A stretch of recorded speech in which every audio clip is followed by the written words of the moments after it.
Hi everyone, how are you? My name is Nikunj Vyas and study in 9th grade. तो आज का हमारा topic है कूलम्स लॉ, जो कि मेरा सेकंड लेक्चर है। किसके ऊपर? Electric charges and field chapter के ऊपर मेरा सेकंड लेक्चर है। ठीक है, इसमें अभी हम बात करेंगे सबसे पहले कूलम्स लॉ के बारे में। ठीक है, सारे बेसिक जो हमारे पास होते हैं उसकी जो भी उसकी एप्लीकेशंस हैं। ठीक है, फिर हम बात करेंगे इक्विलिब्रियम के बारे में। जैसे जैसे हम बोल सकते हैं इक्विलिब्रियम, जिसको नल पॉइंट एनालिसिस बोलते हैं। हमारे को नल पॉइंट को एनालाइज जब हम करते हैं, उसकी हम पोजीशन फाइंड करते हैं, उसको हम नल पॉइंट एनालिसिस बोलते हैं।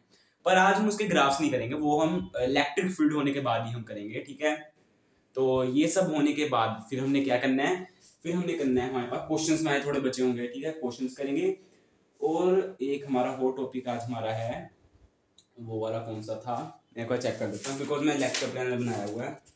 तो उसके हिसाब से हमारे पास होगा vector form of law. Yes, हम जो कूलम्स लॉ होगा ना, उसको हम वेक्टर लॉ, उसको वेक्टर्स में हम कैसे डिनोट करेंगे, कैसे उसको वेक्टर्स में हम उसको लिख सकते हैं, उसको उसके बारे में हम देखेंगे।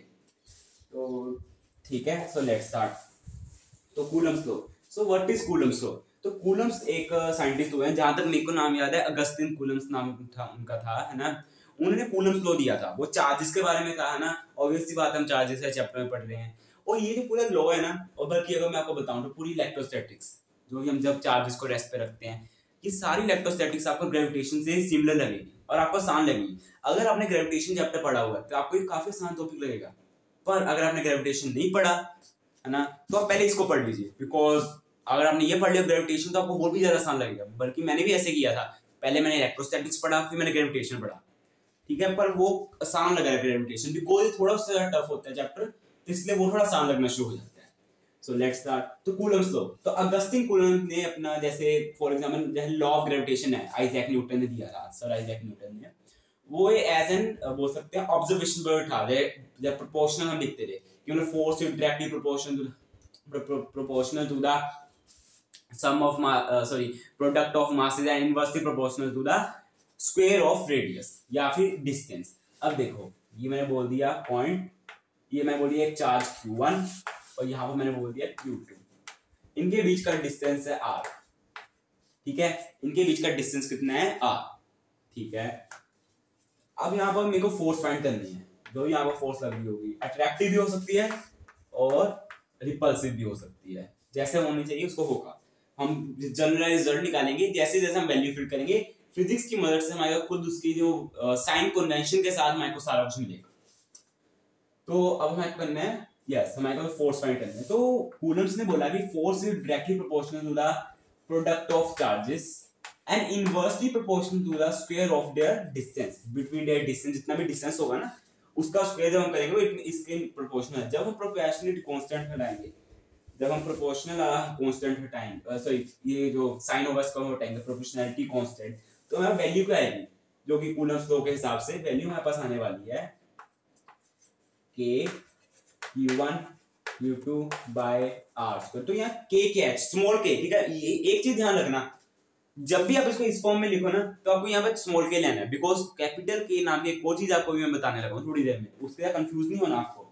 देखो, जो यहाँ पर अभी k है ना, इसकी वैल्यू क्या होती है? k की वैल्यू होती है 1 divided by 4 pi epsilon not.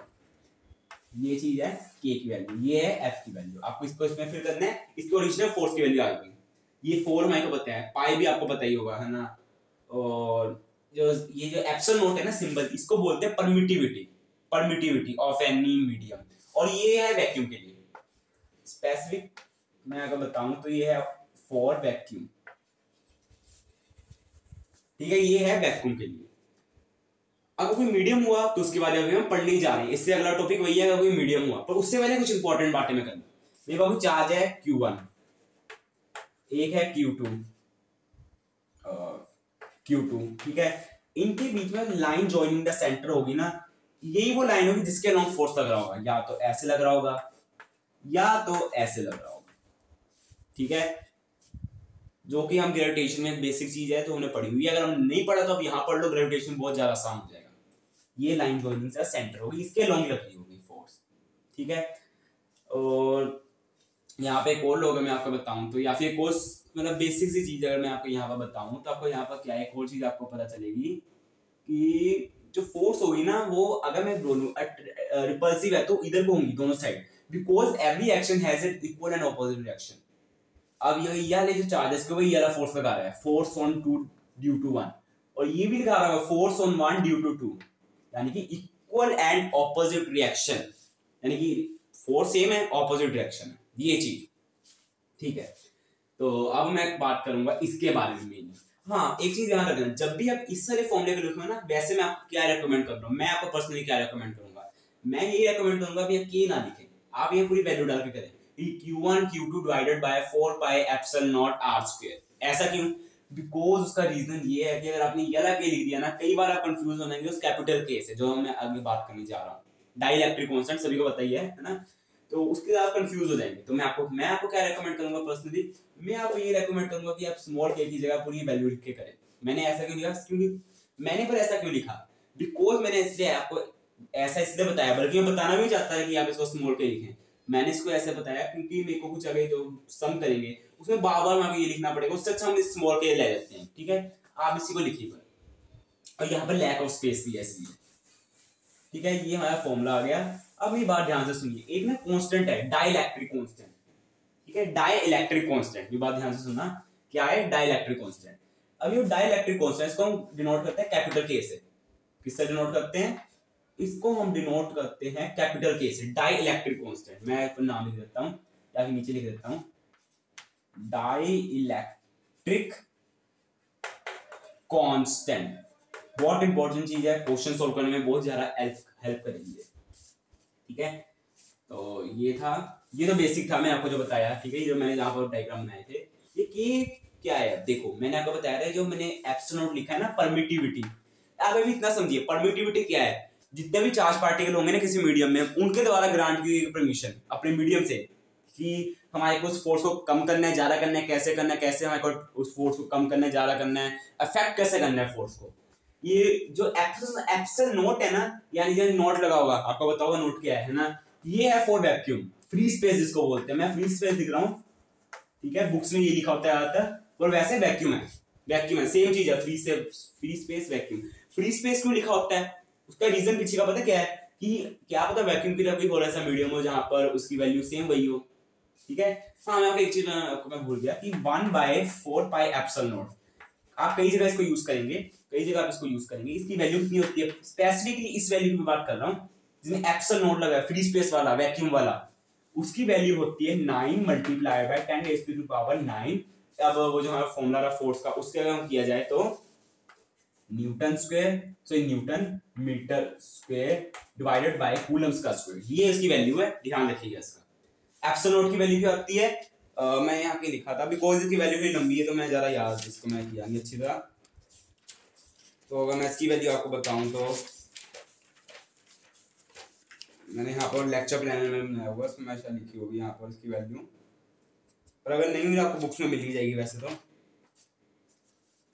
Yes, 8.85 कुछ है अप्रोक्सीमेटली। ठीक है, एप्सिलॉन नॉट की वैल्यू क्या होती है, 8.85 मल्टीप्लाई बाय 10⁻⁻12, और बाकी आप यूनिट्स आप खुद देख सकते हैं इसका। ठीक है, ये थी इसकी value epsilon not for vacuum, for free space, यानी कि जहां पर मिनिमम है, सबसे मिनिमम एप्सिलॉन नॉट की वैल्यू पता क्या है, 8.85 मल्टीप्लाई बाय 10⁻⁻12, ये सबसे कम है, सबसे ज्यादा होती है मीडियम्स में, वो कैसे भी हम देखते हैं। अब देखो डाइलेक्ट्रिक कांस्टेंट है, के एक कांस्टेंट है, ठीक है, ये यूनिवर्सल कांस्टेंट नहीं है ना, ये यूनिवर्सल कांस्टेंट है।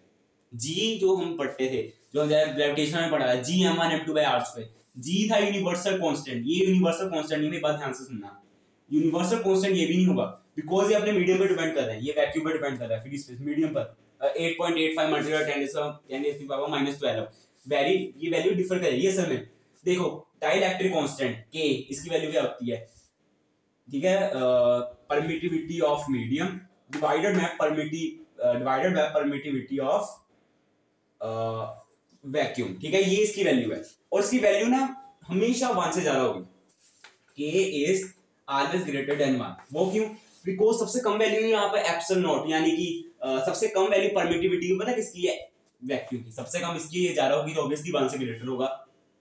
ठीक है, तो ऐसे है, और 1 तो हो सकती है अगर मैं यहाँ पर वैक्यूम का लगा दूं, है ना, वो तो कॉमन सेंस की बात है। पर इसका यूज कहां पर है, बात तो ये है इसका यूज कहां पर है ना, यूज इसका कहाँ पर है, मेन बात ये है इसका यूज कहाँ पर है।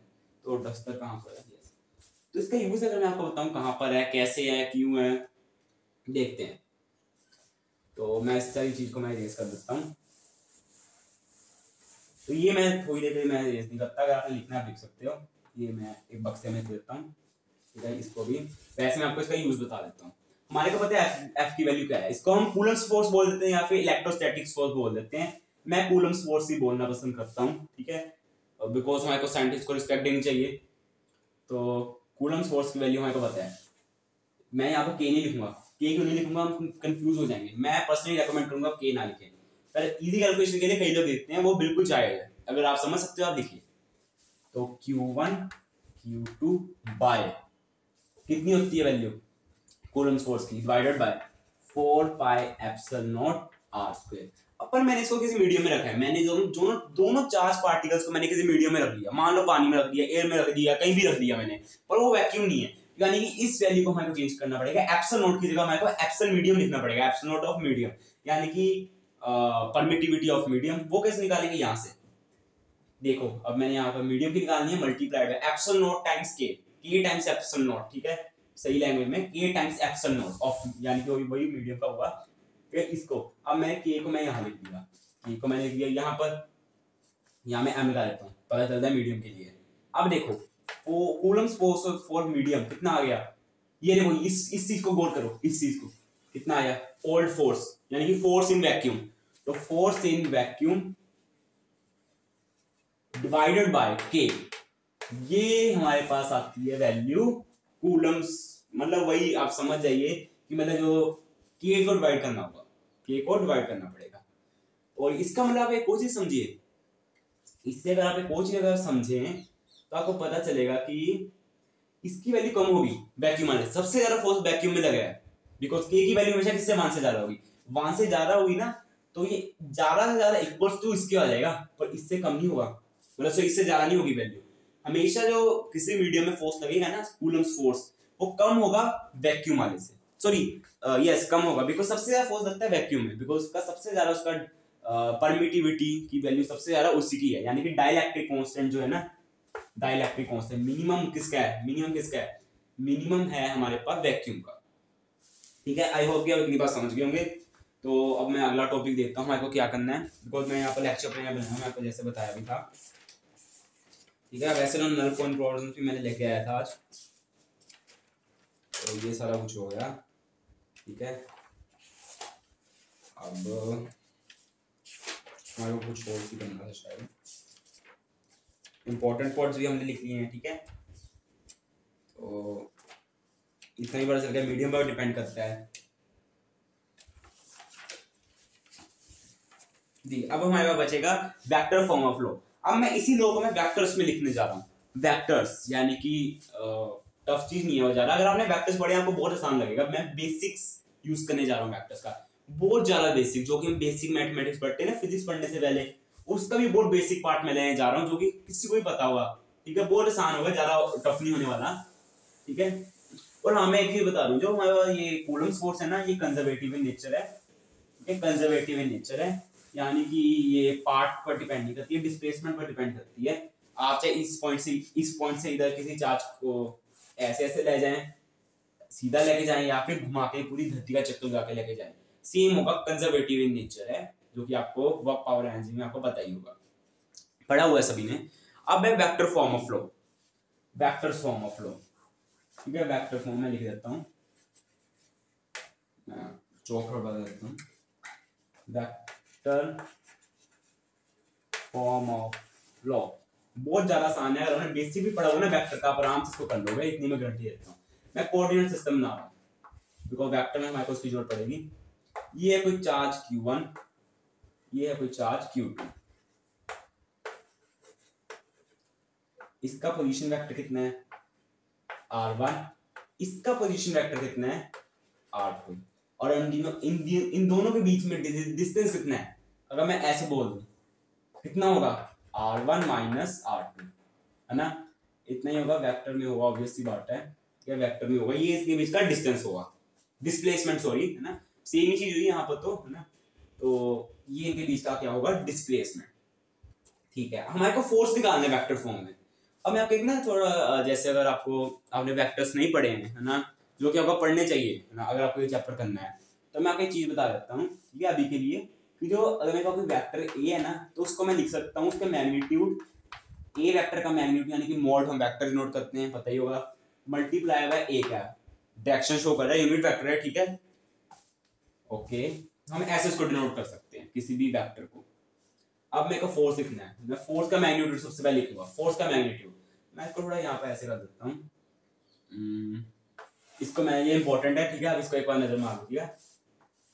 अब हमारे को उसका फोर्स का मैग्नीट्यूड लिखना है, तो उसका बोर्ड छोटा है फिर भी, तो फोर्स का मैग्नीट्यूड कितना आएगा, कि अभी मैं के ले रहा हूँ बिकॉज यहाँ इतना लंबा चल जाएगा, इतनी जगह भी नहीं है, के Q1 Q2 बाय, यहाँ पर देखो इसका वेक्टर में नहीं लेना हमने, मैग्नीट्यूड ले रहे हैं, मैग्नीट्यूड लो इसका, यानी कि R1 vector minus R2 vector का क्या लेना है हमने, मैग्नीट्यूड, मॉड, ठीक है, समझ गए होंगे। और हाँ, इसका स्क्वायर सबसे ज्यादा जरूरी चीज, ठीक है, इसका स्क्वायर, ये हमारा मॉड की वैल्यू आ गई, ये चीज हमारी, ये रिक्वायरमेंट कंप्लीट हो गई है फोर्स निकालने के लिए। अब ये चाहिए, पर अब ये कैसे निकालें, हमारे पास इसके लिए कोई क्वांटिटी नहीं है। अब मेरी बात ध्यान से सुनना, अब आपको अपने कान खोलने पड़ेंगे, आपको ध्यान से सुनना पड़ेगा इस टॉपिक को समझने के लिए। अगर मैं बोलूं फोर्स ऑन वन, ये 1 है, ये 2 है, फोर्स ऑन 1 ड्यू टू 2 कितना है, उसका मैग्नीट्यूड ये है, डायरेक्शन के लिखनी है। अब अगर आपने वेक्टर पढ़े हैं ना, आपको ये देख के पता चल जाएगा, ये आपको मान लो ऐसे फोर्स लग रहा है, फोर्स ऑन 1 ड्यू टू 2, इसकी जो डायरेक्शन जा रही है ना, डायरेक्शन यूनिट वेक्टर वो सेम है इसके डिस्प्लेसमेंट की, इधर को ही है ना, मैंने इधर को इसलिए दिया था ताकि हमारे आसान हो जाए।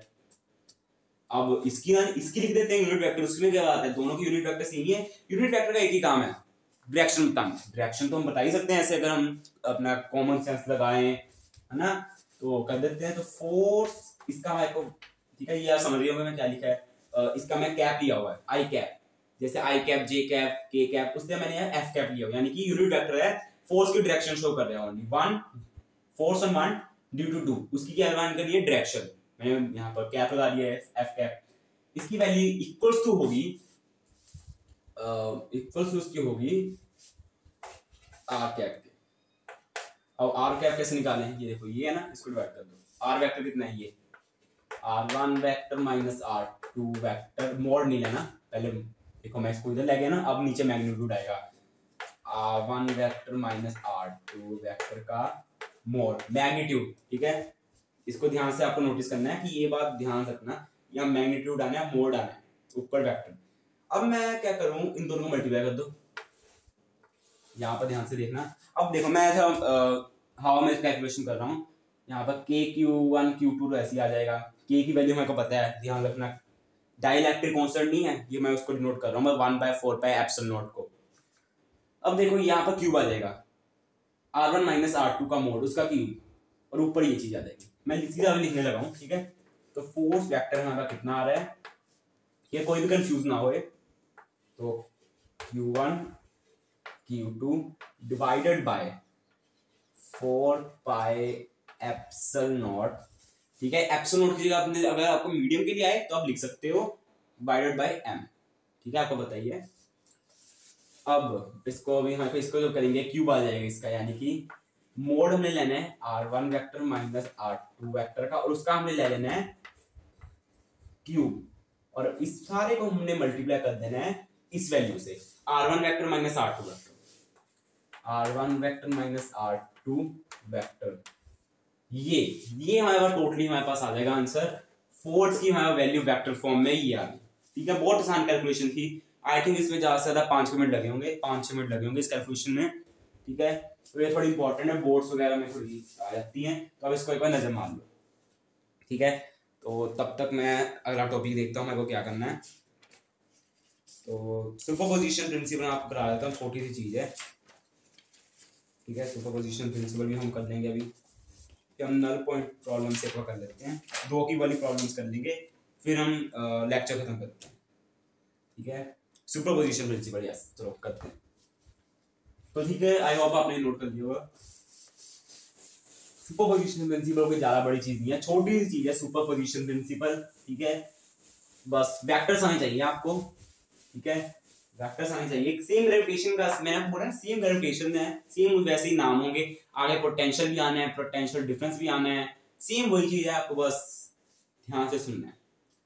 सुपरपोजिशन प्रिंसिपल क्या है, ये मान लो यहाँ पर चार्ज Q1 Q2 कोई Qn, यानी कि बहुत सारे चार्जेस हैं। यहाँ मेरे को इस पॉइंट पे मेरे को क्या निकालना है, इस पॉइंट पे मेरे को क्या निकालना है। मान लो यहाँ अगर देखो मैं आपको चीज बताता हूँ, अभी आपको बताऊंगा भी आगे नल पॉइंट वाले एनालिसिस में कि देखो यहाँ पर अगर कोई चार्ज हुआ ना उसको मान लेना है, अगर नहीं हुआ यहाँ पर 1 मान लो, नहीं हुआ तो यहाँ पर क्या मान लो 1, ठीक है, या फिर जिसको हम पॉइंट चार्ज बोलते हैं, ठीक है। अभी इलेक्ट्रिक फील्ड में आएगा तो इसमें कोई आपको टेंशन लेने की जरूरत नहीं है, बहुत आसान टॉपिक है। अब हमें यहाँ पर निकालना है नेट फोर्स, यहाँ एफ नेट कितना होगा, मैं वेक्टर में लिख रहा हूँ ध्यान रखना, क्योंकि अगर वैसे लिख दिया ना तो सारा काम खराब हो जाएगा, तो पता नहीं क्या वैल्यू आ जाएगी, जमीन आसमान का फर्क होगा दोनों वैल्यूज में, वेक्टर वाले और स्केलर वाले में।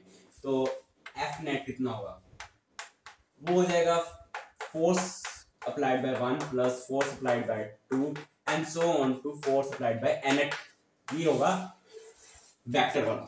वेक्टर फॉर्म, वेक्टर देखो सुपरपोजिशन प्रिंसिपल है, अगर आपको इस पॉइंट पे टोटल जितने चार्ज पार्टिकल्स हैं उनका आपको नेट फोर्स निकालना है ना, तो इंडिविजुअल का निकालिए पहले, उनको वेक्टरली प्लस कर दीजिए, वेक्टर एडिशन कर दीजिए, ठीक है। बस ये छोटा सा था ये सुपरपोजिशन प्रिंसिपल, ठीक है। आई होप आपको समझ आ गया हो, बिकॉज मैं काफी जल्दी जल्दी इसको कराया, बिकॉज वही हमारे मेन जो हमारा टॉपिक बचे हैं वो भी काफी दूर हैं। ओके, तो अब हम करेंगे नल पॉइंट प्रॉब्लम्स, ठीक है, नल पॉइंट प्रॉब्लम्स। तो नल पॉइंट प्रॉब्लम्स अभी हम करेंगे, तो उससे पहले आपको मैं एक छोटा सा कॉन्सेप्ट बनाना चाहता हूँ, ठीक है, एक आपको क्वेश्चन सॉल्विंग में हेल्प करेगा। मैंने आपको बोला है कि मैं आपको एक नीट लेवल तक के आपको फिजिक्स में आराम से आपको मैं सिखा दूंगा, नीट मींस लेवल तक की। और मैं ये नहीं मैं क्लेम करता कि मैं परमानेंटली समझाऊंगा, और मैं उसको आसानी यानी कैलकुलेशन भी, वो कैलकुलेशन में आपके यहाँ प्रॉब्लम आ सकती है कि आप मतलब देखो आप ऐड करो उनके वेक्टर एडिशन करो, बहुत ज्यादा प्रॉब्लम आएगी। एंगल फिर r equals to under root में a square plus b square plus 2ab cos theta, इतना कुछ फॉर्मूला अप्लाई करने हैं।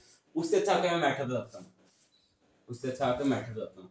कोई ऐसे फोर्स है, एक फोर्स ऐसे लग रहा है, एक फोर्स ऐसे लग रहा है, दोनों की वैल्यू सेम है, ये बात याद रखना, दोनों की वैल्यू सेम है, दोनों की वैल्यू, ये मैग्नीट्यूड लेता हूँ, दोनों की वैल्यू क्या है सेम, ये बात आपको ध्यान रखनी है। इनके बीच का एंगल क्या है alpha, if alpha is equals to 90, तो आप क्या करिए, तो टोटल जो नेट होगा ना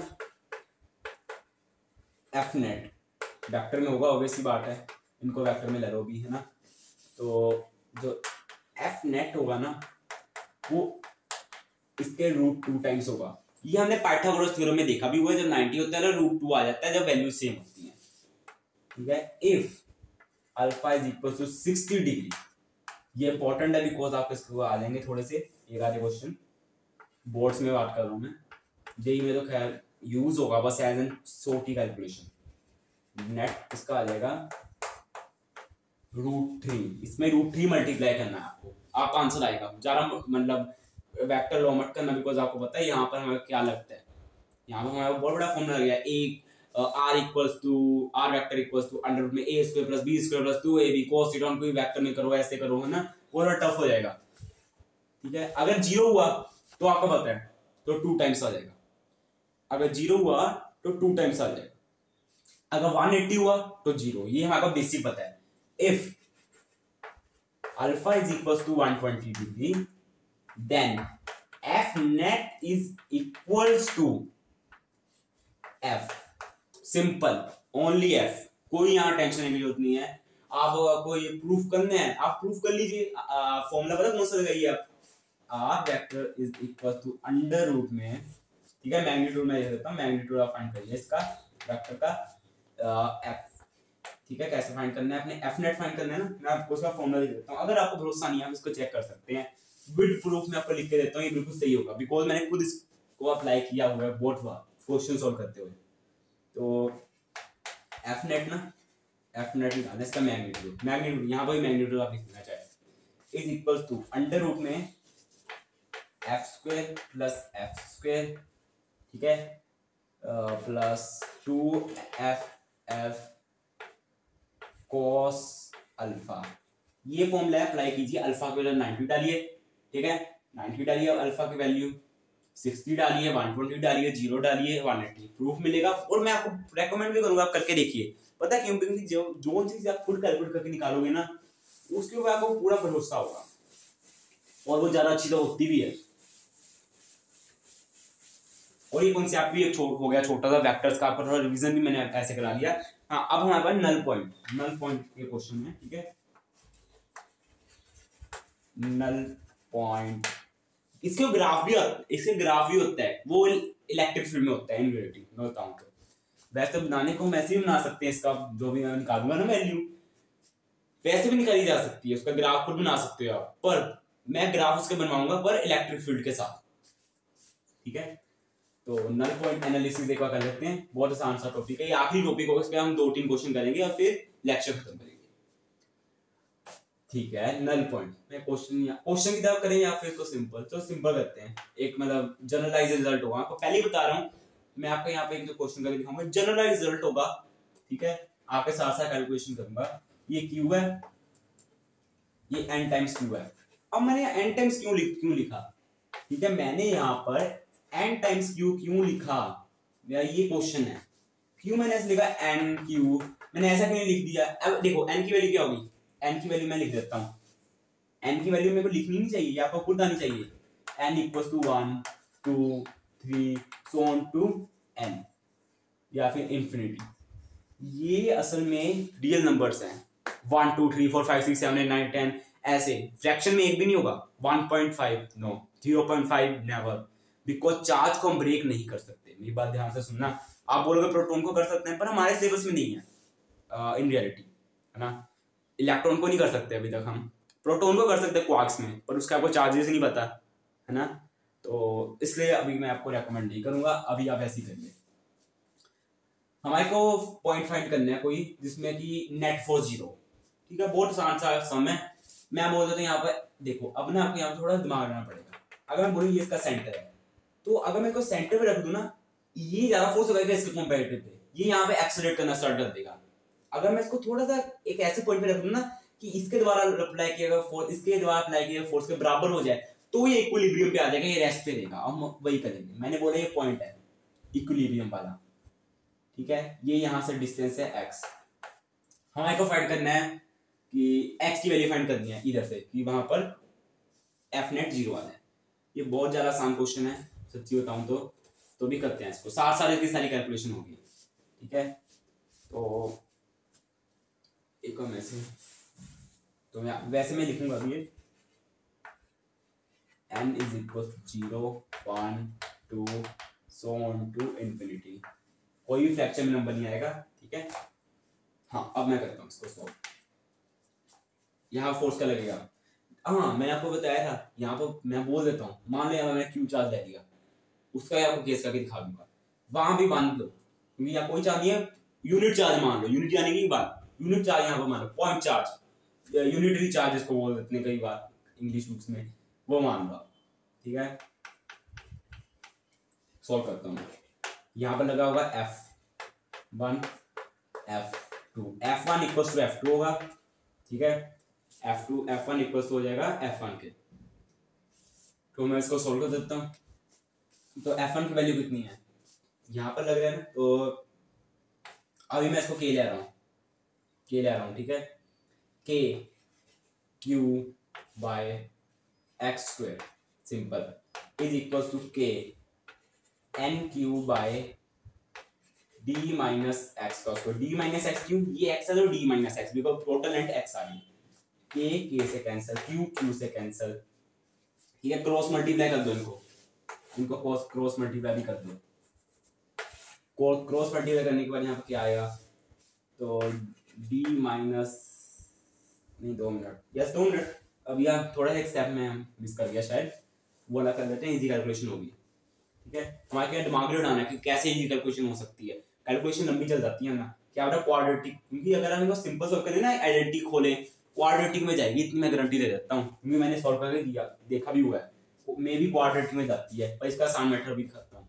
1 by x square is equals to n divided by d minus r का होल स्क्वायर, ठीक है, ये है ना। हाँ, अब मैं दोनों साइड अंडर रूट ले रहा हूँ, क्या वैल्यू आ रही है, या दोनों साइड अंडर रूट लेके आप सीधा कर दो, 1/x is equal to n का root n divided by d minus r। अब क्रॉस मल्टीप्लाई कर दो, ठीक है, अब क्या होगा, d minus r is equal to root n r।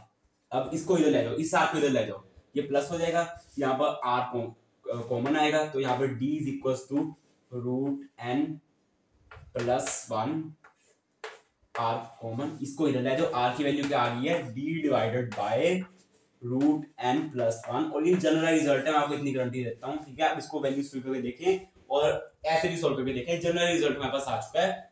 But कब तक के लिए, कब तक के लिए, जब तक दोनों पॉजिटिव है, जब तक दोनों पॉजिटिव है या दोनों नेगेटिव है, ये बात ध्यान से सुनना।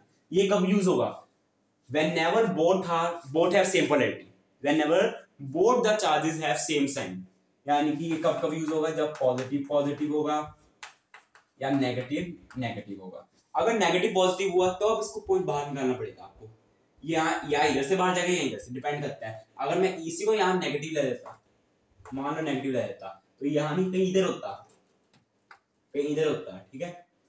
और ये आपका क्वेश्चन है, ये आपका क्या है, क्वेश्चन, ठीक है। आप इसको सोल्व कीजिए, हो सके तो कमेंट में आप इसका आंसर लिख सकते हैं। तब में आपका आंसर क्या होगा, तब यहाँ माइनस आ जाएगा, d divided by root n minus 1, ठीक है, तब यहाँ आ जाएगा माइनस, ठीक है। मैंने भी सोल्व किया हुआ ये, वरना मैं आपको दिखा भी देता हूँ कि ये अलग कैसे सोल्व होगा। हाँ d देखो, मैंने यहाँ पर देखो, मेरे जो नोट्स है ना, मैंने यहाँ पर सोल्व किया हुआ है, कुछ ये आंसर आ रहा होगा, आप मैच कर लेना कर एज एन प्रैक्टिस। हाँ एक क्वेश्चन कर लेते हैं छोटा सा, ठीक है।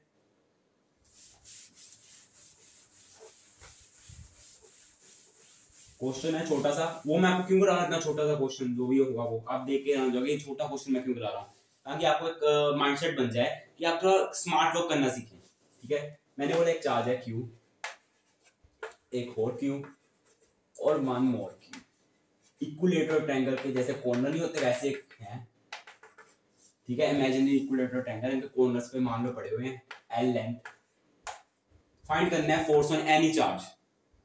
फॉर्मैट मैंने मान लिया, इस कॉर्नर पे जो चार्जेस पे फोर्स निकालो, दोनों पॉजिटिव है, अट्रैक्ट रिपेल, पॉजिटिव रिपेल, इनके बीच का ये 60 तो ये 60, दोनों की वैल्यू सेम होगी ना, यस, एफ एंड एफ। अब देखो एफ नेट कितना होगा, यहां से जाएगा, आपको पता है एफ नेट, कैलकुलेशन करके निकालना चाहिए, निकाल लीजिए।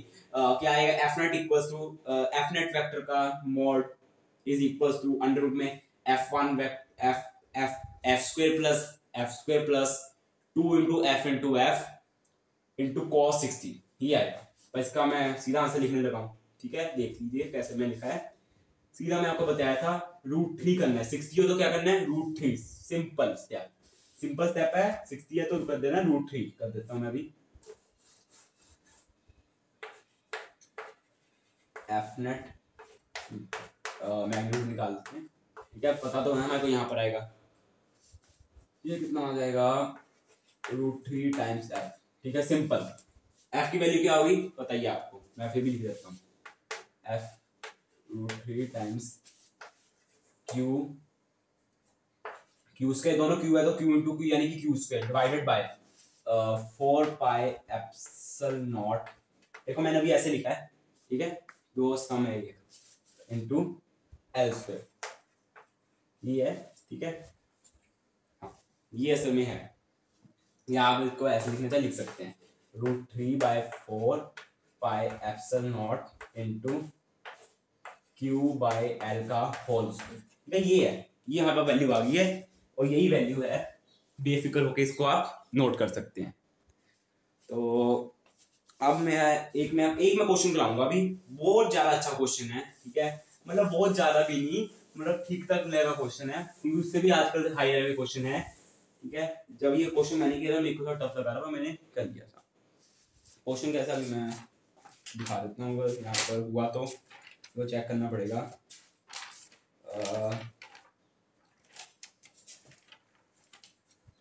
तो ऐसे ही कर लेते हैं, मिला तो मेरे को क्वेश्चन नहीं, ये है एक, ये आप ध्यान रखिए, 11th क्लास में मैं क्वेश्चन को लैप कर दिया, एडवांस क्यों मुश्किल होता है, वहां सारे टॉपिक को लैब होके आते हैं, यहाँ मैंने कुछ वैसे ही बना दिया, को लैब कर दिया मैं सारा टॉपिक। एक नॉर्मल जा रही है यहाँ से, ये एक पेंडुलम, ये एक पेंडुलम, इनके बीच का एंगल कितना, थीटा, ठीक है। मास कितना है, m, ठीक है।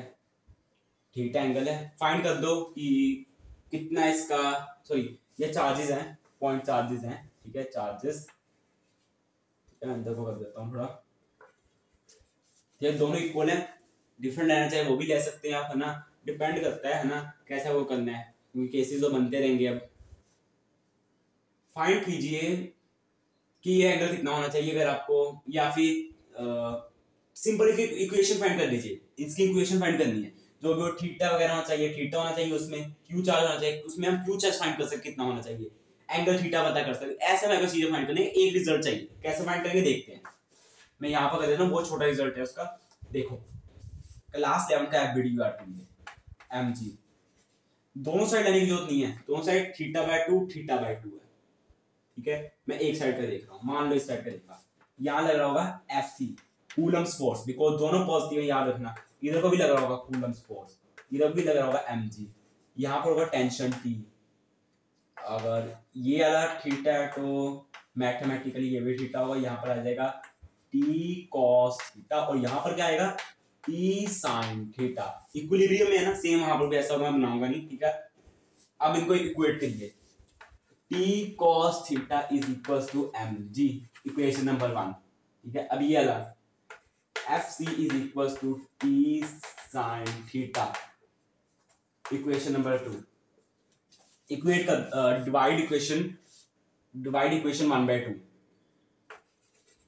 डिवाइड 1/2, देखो मैंने थोड़ा ऑपोजिट रख दिया, पर आप इतना याद रखिए कि यहाँ पर कोस sign divided by cos sign theta by cos theta, T cancel हो जाएगा, याद रखना, यहाँ मैं कर ही देता हूँ, sine theta T sine theta divided by T cos theta is equal to, sine में क्या था, हाँ साइन में मैं कह रहा एफसी, ठीक है, FC divided by MG, T cancel, तो sine theta by cos theta tan theta, तो tan theta is equal to FC by mg, simple, ये था हमारा आंसर, इतना सिंपल।